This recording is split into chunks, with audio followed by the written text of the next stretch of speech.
Hi, everyone. I'm Stephen Hemrick. I'm the publisher of the G&LR, and it's my pleasure to welcome you this evening to a panel with the recipients of the G&LR's 2023 Writers and Artists Grant. Uh, Shortly, I will hand it over to Quinn Tahone, our current grant administrator, who went through the process of selecting the winners for this year. But the process is very similar to last year, so I will have him tell you a little bit more about the grant and the process. And so take it over, Quinn. Hi, I'm Quinn. Oh, Steven, real quick, could you make me host again? That'd be great. Oh, Mm, and I also meant to invite any of you who are not already subscribers to the magazine to please become one, which you can do on our website at glreview.org. Um, Hi, I'm Quinn, the grant slash project administrator. I had the honor of coordinating the 2024 uh, Writers and Artists Grant, and I'll talk a little bit about what that entailed. Um, So first, I did a lot of outreach to organizations and graduate programs, since that was our main target audience for applicants to reach potential applicants. Then proceeded with reviewing those applications and processing them as they came in, narrowing them down to bring to the review committee, which was a difficult process. There were a lot of great applications, and well, and then the review committee went over them. We had several different meetings, and my role there was processing or supporting the process of selecting the recipients. And our review committee, by the way, was mainly made up of G&LR board members. We just announced the 2024 grant recipients in May, but we're already thinking about next year. So hopefully, with continued support from the Leonard Litz Foundation, we can continue the grant in the fall. So I'd look out for news for that. The panelists today, though, were recipients of the previous year's grant, so 2023, which is our first time doing the grant. Most of them have completed their projects and have published articles with us, which was a stipulation for the grant. So they'll talk about that and the process. But the person that was processing those grants was not me. That was our former grant admin, Taylor Marie Doherty, who is here with us today. I believe she's attending, and they did a lot of the background work necessary to make the grant possible. Laid a lot of the groundwork since that was our first year doing it. Definitely made my job a little easier. So thank you for that, Taylor. And moving on, I'd like to introduce Richard Schneider, who's the editor in chief and founder of the G&LR, and he can introduce our first panelist. Great. Thank you. Thank you so much. So yeah, as Quinn mentioned, a stipulation for the grant recipients was that they write an article for the G&LR, which is a general interest magazine. I think it's not a scholarly journal, but it certainly is pitched to a literate readership. Um, Nevertheless, most of the grant applicants and grant recipients are scholars who probably write in a language that is a little different from a magazine. So part of the challenge for the grant recipients is to write an article for a magazine that is pitched, as I say, to a more general audience. We have about 8,000 subscribers, and it goes nationwide, and we have a wide, diverse readership, most of whom are not scholars or people into queer studies or the like. So that was their challenge, and they all rose to the challenge, I think, brilliantly. We have already published Kate Parker's piece, which I think was in the March-April issue, and which she will tell you about. And in the current issue, this is just out. So you may or may not have received this in the mail. This is what it looks like. And Lucas Belury's piece is in this issue, which he will tell you about. And finally, I'm working with Gervais Marsh on their article, which is going to be in the forthcoming issue of the magazine. And they will tell you about that one. But just to give I'm really into finding themes and threads and unities. Every issue of the magazine has a theme. And if as I was trying to think about, what kind of links these three projects together, it is that all of them are historical. All of them are set kind of in the post-Stonewall era, either the 70s, the 80s, and the 90s, essentially. So we have one article which is set in 1970s San Antonio and a gay bar there, which we'll hear about. We have another which is all about a radical lesbian movement that was somewhat prevalent, or certainly active, in the essentially the 80s and 90s. And we have a piece about a photographer who documented LGBT life in Chicago in, I think, mostly the 80s and 90s, as we shall learn. So what we're going to do in terms of format is have each of the grant recipients speak for perhaps 10 minutes or so, just describing their research. And then we will have time for a Q&A. I'm going to introduce them individually, and we'll start with Cait Parker, because her research is what appeared in that March-April issue. So just to give you a quick little bio for Cait. Cait Parker is a doctoral candidate in American Studies with a concentration in women, gender, and sexuality at Purdue University. So let us learn about the radical lesbian anti-carceral movement of the 1980s and 90s. Cait. Hi, everyone. Yes, thank you for having me. So broadly, my research focuses, like you were saying, on the histories of revolutionary lesbians and the genealogy and how it intersects with the genealogy of the prison abolition movement, with the beginnings of the prison abolition movement in the 1980s and early 2000s. So,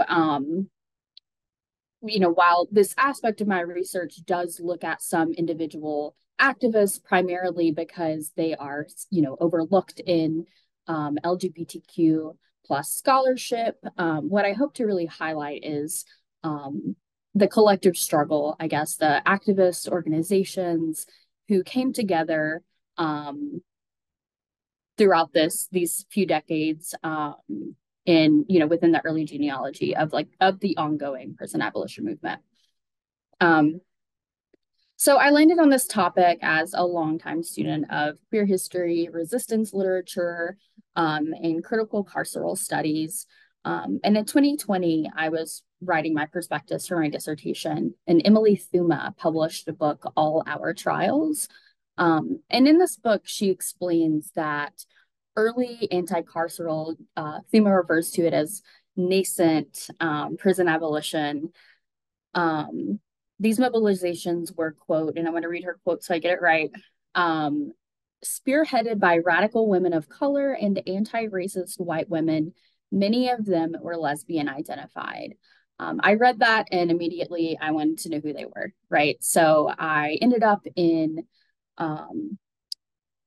the archives of the LGBT Community Center in New York, looking through Judy Greenspan's papers. And Judy is a longtime anti-prison activist who was never incarcerated, but worked alongside incarcerated people, people with HIV/AIDS, and worked to really bring awareness to the fact that political prisoners also existed in the United States. So when I was talking to the archivist at the LGBT Center, she connected me with Judy, and then Judy connected me with Linda Evans and Laura Whitehorn, and then Laura connected me with Eve Rosahan. And so I was able to conduct this group of oral histories with the women whose names I saw appear in the archive, but I never thought that I would be able to actually speak with them.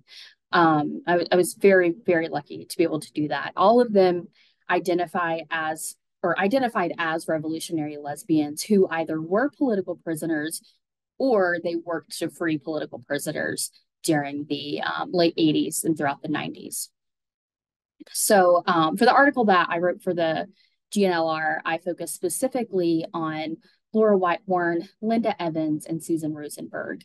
And to give a little context about them, if you're not aware of who they are and their relevance to this, in 1988, 7 activists opposing the United States military violence in Central America were indicted on conspiracy charges. Those activists were Susan Rosenberg, Linda Evans, Laura Whitehorn, Marilyn Buck, Alan Berkman, Tim Blunk, and Betty Ann Duke, or Elizabeth Duke. They were accused of using illegal means to influence, change, and protest policies and practices of the U.S. government. So groups with which they were associated bombed government and military sites from 1983 to 1985. No one was injured during the incidents, and the bombings were targeted for federal property only. These activists linked U.S. militarism, the invasion of Grenada, Israeli attacks in Palestine and Lebanon, to the state's domestic counterpart, which was the rampant police murder of or in Black communities. So in what would become known as the resistance conspiracy case, 6 of those 7 activists, Betty Ann Duke was never caught, 6 of those 7 activists would serve significant prison sentences, even though the Justice Department acknowledged that there was no direct evidence linking them to participation in these bombings. So half of the indicted activists that I was just referencing identified as lesbians, and they were Linda Evans, Laura Whitehorn, and Susan Rosenberg. The only person I didn't get to speak to of them was Susan Rosenberg. And so they were all white lesbian activists who read, discussed, and drew from the revolutionary work of Black anti-imperialists, citing speeches from and writings from Fred Hampton to George Jackson, Barbara Smith, and Angela Davis, as contributing to the political activation in the 1960s and 1970s. And their recognition during that time that while they did not identify as prison abolitionists during the time, the work of those Black liberationists really helped solidify their belief that the carceral system worked as a technology of Western imperialism. So, like I said, the work of these Black revolutionaries was critical into how they conceptualize interlocking systems of racial, sexual, and imperialist subordination. And I'm looking at, these histories within the 1980s and 90s, which we overwhelmingly associate with conservatism and maybe the rise of neoliberalism, but there are also these really rich revolutionary histories. So I wanted to know kind of what the larger activist response from the LGBT movement was to the incarceration of Evans, Whitehorn, and Rosenberg. I ended up focusing on 3 groups: Out of Control, Lesbian Committee to Support Women Political Prisoners, Revolting Lesbians, and Queers United in Support of Political Prisoners, or QUISP. And they all organized to ensure that Whitehorn, Rosenberg, and Evans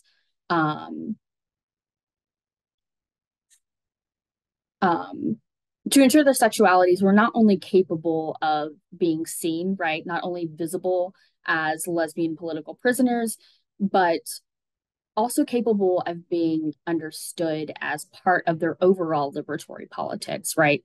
As not separate from their anti-imperialism, their anti-racism, their anti-capitalism, etc.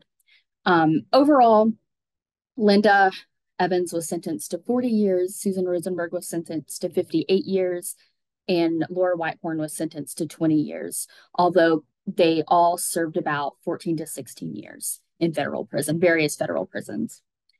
They were all eventually released. However, there are still about 1920 former Black Panthers who are still incarcerated, serving incredibly long sentences. While Evans, Rosenberg, and Whitehorn were obviously thankful to be released, they have stated many times that the support that they received from the kind of mainstream white, middle-class gay and lesbian activists ended after, their incarceration ended. And they were hoping and tried after Linda was released, she went to the Dyke March, and Linda, and in one of Linda's speeches, she notes that her and Laura could not appear together, right? So at this march, but they would go to different things and queer events and try to get people involved in the fight to free political prisoners. But they noted that the cause, it kind of dropped with them.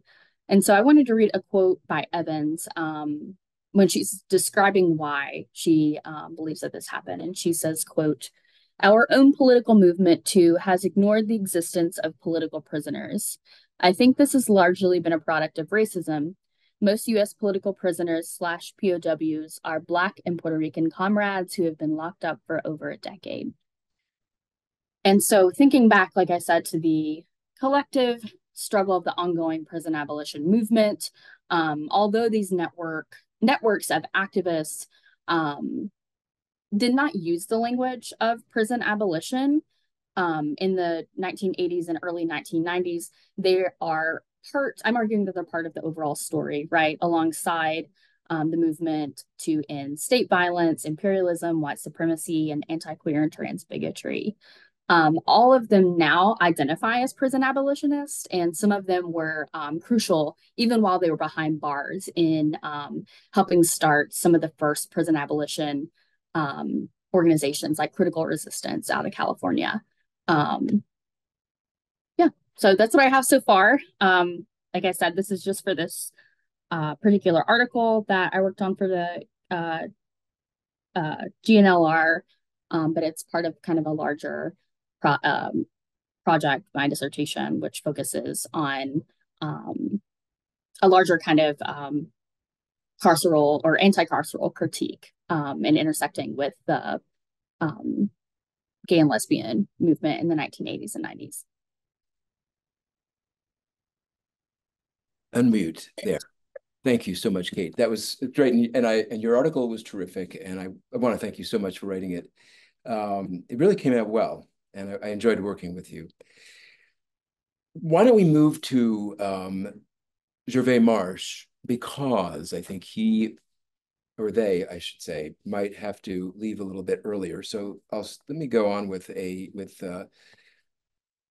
Gervais Marsh's bio, which is a little bit longer, it's updated, and I received it just today. Dr. Gervais Marsh is a writer, curator, and scholar from Kingston, Jamaica, whose work is deeply invested in concepts of relationality and intimacy, interwoven into the complexities of Black life and rooted in transnational Black feminisms. They received a PhD in performance studies from Northwestern University and work at the curatorial team at Creative Time. They are a recent Helena Rubinstein Curatorial Fellow with the Whitney Museum, Independent Study Program, and co-curated Not Everything is Given. Their writing can be found in publications such as NKA, Journal of Contemporary African Art, Financial Times, Hyperallergenic, the Brooklyn Rail, The Arts, Black, among others. They received fellowships and curatorial support from the Jamaica Art Society, Terra Foundation for American Arts, Viz Arts Center, and Independent Curators International. Gervais, it's all yours. Thank you for that. Let me just share my screen. So I'm just going to share some photographs of Patrick McCoy took while I read or talk a little bit more about the project. And the essay is still ongoing, so I'm very much thinking through these ideas, and also like I'm in a moment of really pushing back on myself and like the impulse to explain everything, and like what does it mean to hold the kind of complex emotional landscapes that are both in Patrick's photographs, but also that come up in our conversations, that come from the time that I spent with Patrick and his community of friends, and also the things that will always exceed the photographic frame. So Patrick McCoy is a photographer, art collector, and environmental chemist who took photographs of Black gay men in Chicago throughout the 1980s. Many of the images were taken while McCoy rode his bicycle across the city, and the images reflect quotidian encounters with the men who often approached him and asked to have their photos taken.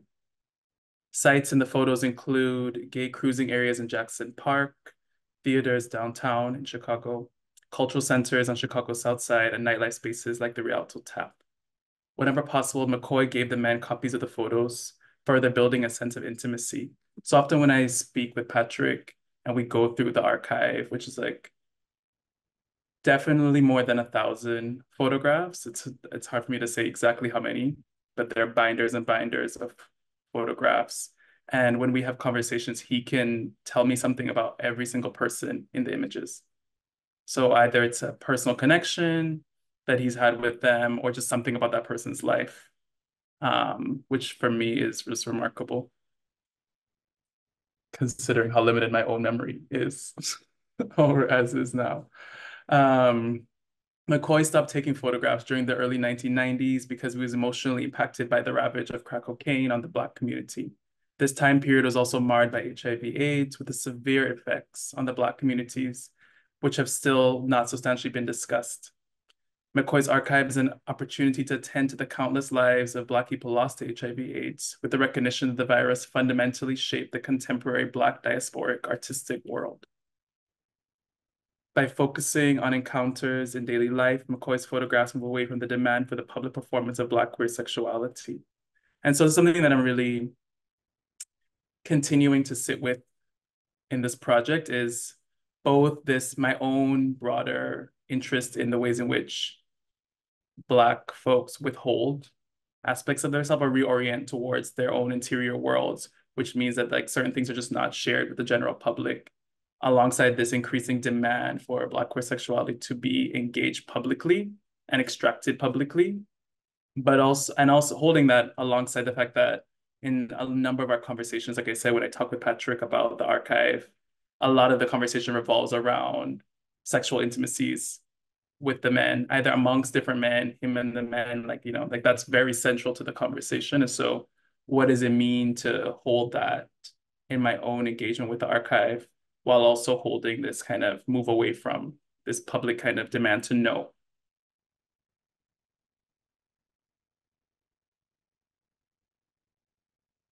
And I'm also thinking about the fact he talks about, like I use Black gay life as opposed to Black queer life because we've had it, and I'm still back and forth between the terms I would like to use, but and it's similarly with my own research in Jamaica, like and the terms that people use, there's a desire to, at least from Patrick's perspective, the men understood their sexuality as shaped by actions and desires rather than a fixed identity category. So a number of the men might not identify as gay, regardless of the desires that they had, right? And that wasn't necessarily a pushback against gay, but it was against the identity of being gay or queer, etc. But it was about thinking about a move away from fixed identity categories in general, which is also interesting thinking about that in the 60s to the 80s and 90s, and also thinking about the way in which queer is discussed now as also a potential move away from fixed identity categories. I built connections between McCoy's photographs and the work of several other Black artists and activist groups, including Joseph Beam, Essex Hemhill, Wason Jones, Brad Johnson, gay men of African descent, and other countries, whose work emphasized conditions for Black queer people during the 80s and 90s period of the HIV/AIDS epidemic. So I'm also thinking about poetry, different kinds of writing, and archival documents alongside Patrick's photographs. And so I've done several interviews with Patrick, which informed the essay, along with time spent with his archive of photographs. And I've also spent time with him and his group of friends. And I've attended a number of their regular brunches that happen at Patrick's home in Hyde Park, Chicago. It's also important, Patrick is an avid art collector. In his apartment in Chicago, there's art on every surface. So like all the walls in all the walls in every single room are covered with art. There's art on the roof, there's art on the tables, there's art on the bathroom door, and it's I would say like 95% Black artists. I'm also thinking about McCoy's archive in relation to the exhibition All of Living is Risk, which included work by Corey Perry and Emeka Ekwelem, and I co-curated at the Southside Community Arts Center with Ricky Bird. And that exhibition also thought about the juxtaposition of Black queer joy, grief, and belonging. I'm leaning into quiet as it relates to McCoy's photographs and embracing a poetic writing style. So I'm like I said earlier, what is the emotional landscape that the photographs gesture to, and also what exceeds the frame of the image? How do I hold space for loss and grief that impacted Black queer communities during the 1980s and 90s as it relates to HIV/AIDS, the systemic disinvestment in Black communities in large cities across the US, crisis of emotional well-being? And I'm also interested in this, I'm trying to sit with this, like relationships lost, and not just relationships lost because of the AIDS epidemic, but also people moved away. Like, so Patrick has another archive of photographs from the 60s that are in color, 60s and 70s that are in color. And they're of him and his friends. And they were taken when they would go on day trips to Indiana, to the dunes, and also like longer trips. There's one that he talked to me about going to New Orleans. And some of those people he still maintains relationships with. Some of them were lovers. Some of them, they don't have relationships anymore. Some of them have now remarried or are married to women. Like, I think like there's just a lot of thinking around relationships, both in the archival moment, but also the ways in which they shift over time. And there's a loss in that also. And there's a kind of grief in that kind of loss that continues and that morphs, but doesn't necessarily go away. So what does it mean to write alongside that grief?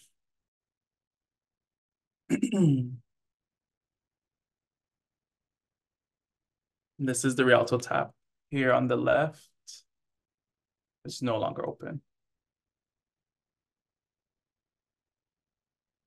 And the piece, my essay, also draws on writings by Kevin Kwashi, Elizabeth Alexander, and Tina Kamt, among others, to think about the relationship between Black subjectivity, quiet, and mundanity. And this is a picture of Patrick at his recent exhibition, I guess now a bit less recent, at Wrightwood Gallery, which is in Chicago. And yeah, I have to leave a bit early. I'll be here for a while longer, but if anyone would like to talk more about this or ask any questions, feel free to reach out anytime. Thank you, Gervais. That was terrific. I look forward to working with you because we still have your article coming up, and this photographer looks excellent. I think Likewise. we'll have some great visuals, which is always a plus, I would say, for any magazine article in our magazine or any other for that matter. So let us move on to Lucas Belury.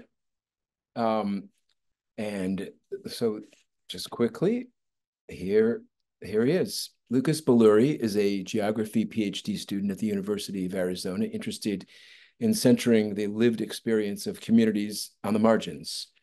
His research projects include environmental racism along the US-Mexico border, knowledge co-production, and queer archival research in South Texas. He has published articles on urban informality, environmental justice, and race equity. His current work utilizes the Latinx cultural concept of testimonios, obviously it means testimonies, to elevate underprivileged voices and move the needle on inequity and injustice, or if you prefer, equity and justice. He did that sort of queer theory thing of using a prefix in parentheses, so you can take your pick which of those two words you prefer.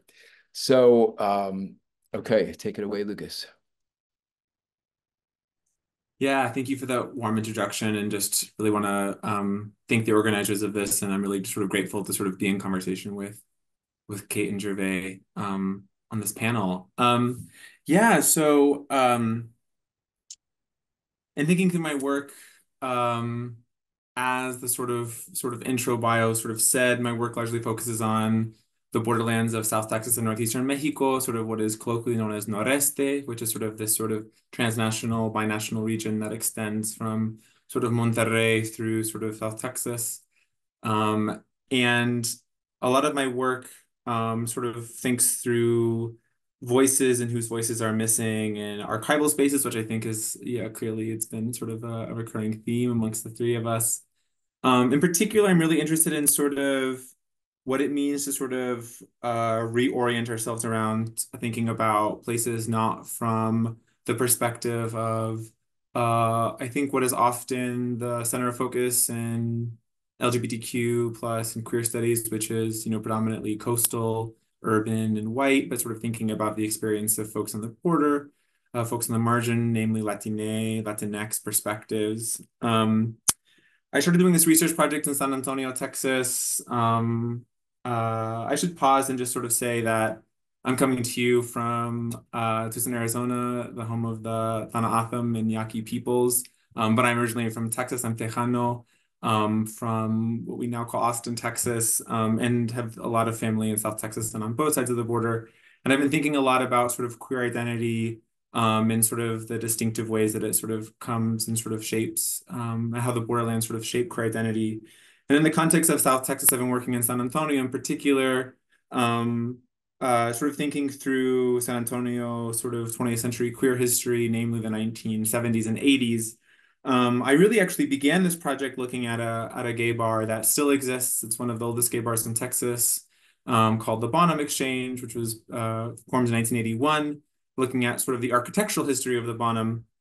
And in sort of doing that, this is just a little bit of a genesis of how the project sort of arrived. I started talking with archivists and local activists in San Antonio and the Rio Grande Valley, and they quickly pointed out that the Bonham exists as a result of a very sort of complicated set of events that took place in the 1970s around another gay bar called the San Antonio Country, which was formed by Hap Veltman and G&LR, neither of whom are with us anymore. And so I sort of dove into sort of the queer archive and sort of learned about these places and spaces. And what I really quickly sort of came up with was that the narratives that I was hearing and that were being promulgated about LGBTQ plus life in San Antonio was largely focused on the experiences of Anglo gay men. And what is particularly odd to that is that San Antonio is a city that is and has always been historically Latine. Currently, it's about 70% Latinx. Obviously, South Texas and San Antonio have a very long and complex sort of non-Anglo history. But it is kind of odd to sort of think through the ways that Latinx voices in particular have sort of been obfuscated in the archive. And so sort of in sort of diving into and sort of thinking through that, I started to sort of look between the archive and sort of look for Latinx voices where I could.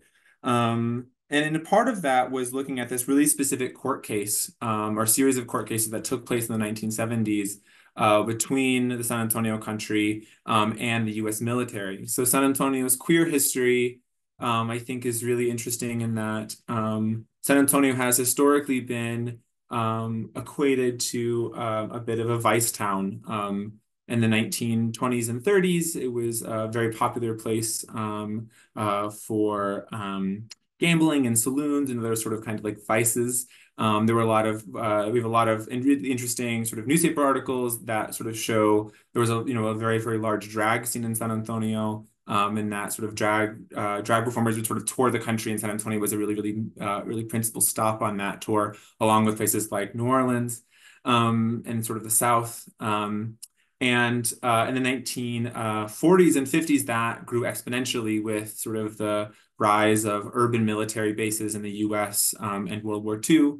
And so service members, San Antonio is also called Military City, has one of the largest military populations, urban military populations in the country, and that brought thousands and thousands of queer military personnel to San Antonio, which really, I think, really just even expounded even greater the sort of San Antonio sort of queer history.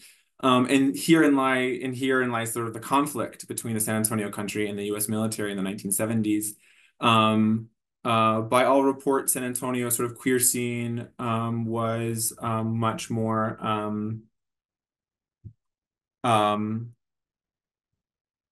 in Spanish we say bajo del agua, maybe informal and often a little less in your face. And sort of the San Antonio country in 1973 was sort of the first quote unquote sort of out and proud gay bar. And what that led to was this sort of series of very intense and very violent conflicts between the U.S. military and the San Antonio Vice Squad, really raiding the bar, which led to a series of court cases. And so ultimately, the narrative sort of goes that Gene and Hap, these two founders of the bar, kind of like valiantly fought back against these queer raids, and through these sort of court cases, sort of won their right to sort of maintain their bar, and really sort of had this sort of big victory sort of against LGBTQ violence. And I think what's really interesting is that when we look at the archive, the narrative is just simply not that clean. What we really find is that these stories and these narratives are really particularly shaped around the experiences of a very specific group of people, namely Anglo men, and also that it wasn't as clear cut as a military or a court victory, which led to sort of a cease and desist of anti-queer violence that persisted well into the 1970s. There were continual raids, although there is evidence that it sort of diminished. And actually, the San Antonio country was actually ended by another lawsuit by the Valero Corporation against the gay bar in 1979 and ultimately closed in 1980, which is when Hap, who passed in 87 from HIV/AIDS complications, formed the Bonham Exchange, which is the current bar that does exist in San Antonio today. And so it's sort of all this sort of interesting circle. But my interest in particular as it relates to sort of thinking through these tensions, I think, is really the tensions around sort of archives and race, sort of namely looking at the ways that the narratives around race and the archive from the folks that we do have archival evidence from often talk about the fact that San Antonio was such a closeted city is really due to the Hispanic community. Those are their words, that it was that Hispanics are conservative, that Hispanics are homophobic, that Hispanics are Catholic, and that has led to sort of the closeted community and sort of the clandestine nature of LGBTQ spaces. And I find this narrative to be highly problematic. And so a lot of my work is sort of thinking through what does it mean to have sort of like queer Latinx bodies engage in a queerness that maybe is illegible to sort of the Anglo gays. And so what does that mean and look like in the context of South Texas? I don't know how long I've been talking, so I'm going to wrap because I'm anxious about the fact that maybe I've already hit my 10 minutes, which is to say that what I'm sort of landing on now, which is thinking through the ways that what does it mean to sort of tell LGBTQ stories, namely LGBTQ stories of color and Latinx LGBTQ stories in a place like Texas. So obviously Texas is a really complicated place. I have a lot of love for Texas. I also have a lot of sadness around my birthplace. And so there's a lot of complications, I think, in the context of sort of thinking through about Texas as simultaneously a place where there have always been queer people, where there always will be queer people, and also a place where queerness is so demonized and there's so much violence. And so I'm currently, what I'll sort of end with is this tension I'm thinking through about what is the value of telling sort of queer of color LGBTQ stories in a place like Texas? What are sort of the tangible impacts of that? Which is an answer I don't really have right now, but something that I'm still sort of thinking through and grappling with. Thanks. Well, thank you, Lucas. That was terrific. And as is your article, again, I remind everyone that Lucas's piece is in the current issue, which focuses on precisely that gay club in San Antonio in the 1970s, the SA country, and the role that it played.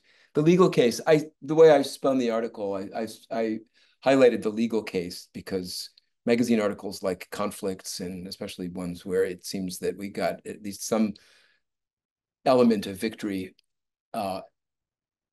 resulting or coming out of the court case. But I think, timing wise, thank you all. You did wonderfully by keeping your talks to exactly the right amount, the right length, because here it is, 45 minutes, I think was a very nice amount of time for us to converse and to share our projects and our research with each other, if only with each other, and with a number of other people who have tuned in. This was also recorded, I might add. Let me ask whether anyone else has questions, whether you all have questions for each other, perhaps, having now been exposed to these three pieces of research for the first time. If not, we can part ways, but if anyone has questions, we could talk for a few more minutes, I should think. Anybody? I was just going to note something that I just thought of. I just messaged Lucas, but as I think where our projects may kind of intersect is I'm looking at attacks on the Esperanza Peace and Justice Center in San Antonio in the 1980s and 1990s. And I'm looking at them from an anti-carceral or from a carceral perspective, that a lot of the kind of white military associated gay men did not want to see these queer Latinx stories and art presented. So it's just interesting to see our projects overlapping in that sense. Yeah, it is interesting. Anybody else? What else have we on our minds before I have a couple questions. Great, Art. This is Art Cohen, who happens to be the chairman of the board, or the chairperson of the board of directors of the G&LR. I have a question for Lucas to start with. Did you, how can I put it? Do you have individual stories of how people coped with the discrimination with their families, how they kind of dealt with the situation in San Antonio and worked around the prejudices and the conservatism of the Latin community? Yeah, it's a great question. So what we largely have in terms of oral histories, so I should be clear, the era that I'm specifically focusing on is the 1970s. And I would say the early 80s. So I'm really interested in sort of the time period, but after Stonewall and sort of before AIDS. So that sort of decade. But what we largely have is, yeah, a lot of oral histories of the time. And by a lot of, I would actually, not a lot, but there's, I would say, about a dozen oral histories that I've been able to sort of dig up that have already been done by other folks. I'm super interested in doing more, but what's done so far in the existing archive is about a dozen oral histories that I found from that era in particular. And what I've struggled with a little bit is that those oral histories, again, are largely, not exclusively, but are largely of Anglo men. And so what I'm a little bit frustrated by, I think, is that I hear this narrative or this descriptor of Latinx people from an Anglo perspective that describes them in a certain way, in a way that I find particularly frustrating, because I don't think that is necessarily true. And I think more importantly, it's just a lot more complex than Hispanics are conservative. I don't think that. I think that is if a facet of truth, it's a narrow facet.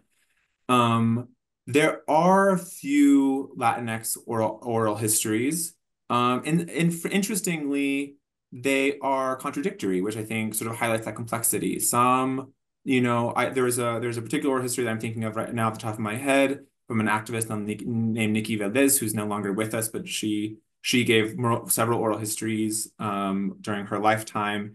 And she talks about the sort of the struggle and violence of what it means to be, a self-identified lesbiana Chicana growing up in South Texas and in San Antonio. Alternatively, there's another oral history from another sort of self-described lesbiana Chicana who also grew up in South Texas, who describes it differently, who says, actually, you know what, in a lot of ways, Latinx folks are more embracing, because they're more family oriented. She says they were more embracing of my sexuality than my Anglo counterparts, right? which is just to say that it's not a clear or clean narrative. I don't think that I think that it's um, accurate to sort of dismiss Latinx queer experiences in the 1970s as one experience, right? It's a multitude, and I think also really importantly, I think Latinx queer folks simply experience life differently than Anglo queer folks in South Texas, right? And that is kind of the thing that I'm really trying to sort of suss out a little bit. I hope that answers your question. Yeah, I look forward to seeing what you find. Gervais, are you still with us? Yes. It's Are you still with us? Kind of the same. Yeah, I'm here. I know I'm looking at a lot of those pictures and they're really wonderful. I love photography. And I wonder how many of the people in the pictures are they uh, identified? Do we know any of their stories? Is that part of the way the material is presented? Yeah, so there's generally, like I said, Patrick knows. So two things. He One, said he remembers everyone, which I find yeah, amazing. But yeah, it's is that amazing for written me down? too. I Can can't we? even remember what happened last week. But two things. Patrick, a lot of the men would approach him, like he would just ride his bicycle. He still rides his bicycle throughout Chicago when it's warm. And he would ride his bicycle on the south side and like the South Loop. Um, and people just became accustomed to seeing him. And so they would also approach him and ask him to take their photograph, which I also think that relationship of being asked to take people's photographs is really interesting because, it's like at a period of time where cameras are slowly becoming into use, but it's like people don't have readily available access to cameras. So it's also this way of people like there's a desire to have your photo taken, right? And it's also, and he would also, as best as he could, give each of the people photographs that he took of them. So he would find them, and like people would hang out in the same spots over and over again. So he would find them and give them a copy of the image. And so I think that intimate relationship is really interesting, but he knows something about most of these people. Like they're not all his close friends, but he can tell me like some encounter he had with them or something that he heard about them or just like something. And then there are a few of them who like he has these regular Sunday brunches, and when I've gone, occasionally there'll be someone there who is in one of the photographs. So we've also like gone through the archive and like someone has come up and like, oh, that was me. I remember this moment, So it's also like this collective space of remembering and memory, or they'll ask each other, oh, do you remember this person's name or something about them? So amongst the group, they also are sharing stories. I don't know, like I'm not sure about that, how that's gonna be, if that's gonna be included in the essay itself, but there is information about the different people. And I guess I'm like trying to sit with broader themes that come up in his work as opposed to like honing in on specific people. Because I also think there's this way of like wanting to explain everything in a photograph. Like, who is this person? What was the person doing? Da da da da da. And it's like, for me, it's less about it's less about the stories of the individual people, which is like that's a whole other project in and of itself, but more about what does it mean for him to have taken these photographs? What does it mean for him to have this archive? What does it mean for him to build these relationships with these people? What does it mean for a number of these people to no longer be alive for various reasons? Like holding those kinds of complexities. Thank you. Art, do you have any more questions? Since you had two for two of the speakers, I have actually one for Cait. I was curious when we were working together as well about the ultimate sort of fate or the end of these organizations. Did they just kind of fade away, or did they morph into something else? Because it seems there was a lot of energy and enthusiasm there in, let's say, this was mostly in the 80s and 90s. And one always wonders what happens to political movements, and including this one. Yeah, so I'm not entirely sure about Revolting Lesbians. That one was out of the Bay Area in California. And everyone that I've talked to has been kind of like, oh, we're vaguely familiar with it. I haven't found much about them in the archive. I So I'm not really sure about them. I do know that a lot of the activists who are part of these groups were very much in and out of the same organization. So for QUISP, I think QUISP may, and I'm not sure about this, I think QUISP may have just kind of like kind of petered out on its own. And then for Out of Control, I think it did as well. Unfortunately, a lot of the people who were involved in these kind of anti-carceral groups ended up being incarcerated at some point. Right, or were incarcerated at some point, or had friends that were incarcerated at some point. And so it's this kind of network of activists who were really small but determined, and yeah, kind of like went in and out of these groups. So for QUISP, for example, before QUISP became an organization, a lot of the kind of like revolutionary lesbians who were part of that organization came out of a group called M19, which was the May 19th. Oh man. The May 19th Communist Organization, I believe is what it was called. And a lot of the lesbians who were in that group came out of the John Brown anti-Klan committee, who came out of Prairie Fire organizing, who came out of the Weather Underground. So it was a lot of like these kind of faction splitting, because, you know, like the women who were originally in the Weather Underground were like, you know, we're tired of the sexism and homophobia. We're gonna start our own group.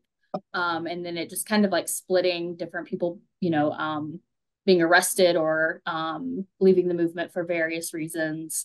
But yeah, I'm not exactly sure about the fate of them, ultimately, how they ended. But yeah. Yeah, fair enough. But that, no, good answer. They usually do just, I think, fade away.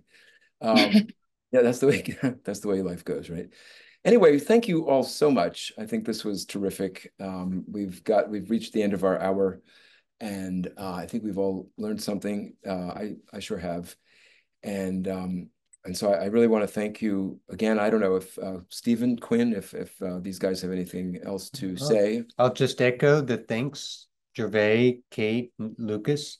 It was wonderful to hear about your projects and fascinating about all the stories. Thanks for sharing. All right, on we go. We're in Provincetown, so let the vacation begin for us.